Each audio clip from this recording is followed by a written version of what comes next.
You stare in disbelief with space coffee in hand as your new alien friend is currently being detained for smuggling drugs over the Zingback border. When you go to ask the border officer what drugs was he being accused of smuggling, he simply puts a claw to your chest and says, "You."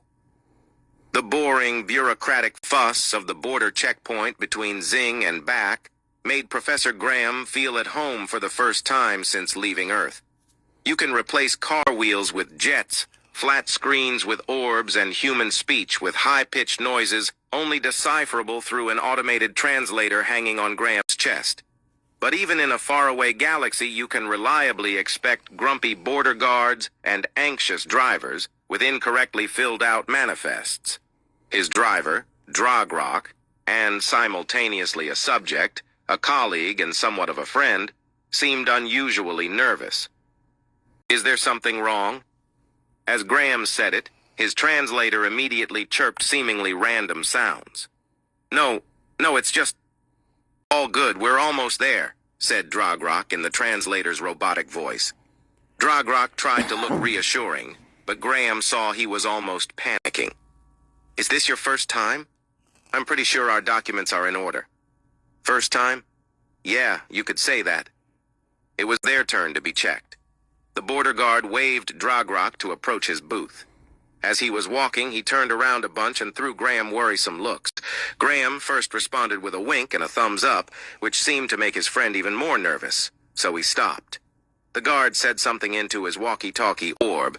Within seconds, a dozen more guards appeared out of nowhere and surrounded the car and the booth. Drogrock fell on his knees, thanks to the guard's clawed arm pushing him down. He put his hands behind his back. Graham jumped out of the car and ran towards him. "What is happening?" Drogrock silently stared at the ground. The guard chirped. "Your friend here is smuggling drugs." "What drugs?"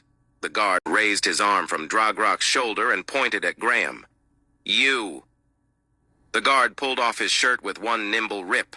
Underneath it, there was a white t-shirt with a picture in the middle.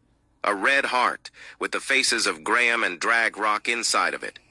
The other guards followed his example and exposed the same hidden attire. A soft music started to play somewhere nearby. Graham turned to Drogrock. He was still on the ground, but only on one knee. Paired with nervosity or even horror, his face also expressed extreme determination. His extended arms held a little box with a ring. "Graham the Earthman, I've been high on you since the moment I've met you. Any galaxy I travel to, I always expect to find problems, horrors, tragedies, and disappointments. But I never expected to find love. That is, before you. Will you do me an honor?"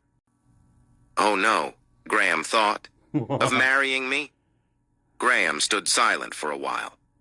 One question seemed unresolvable in his mind. Does his Earth marriage has a legal bind on him in this galaxy?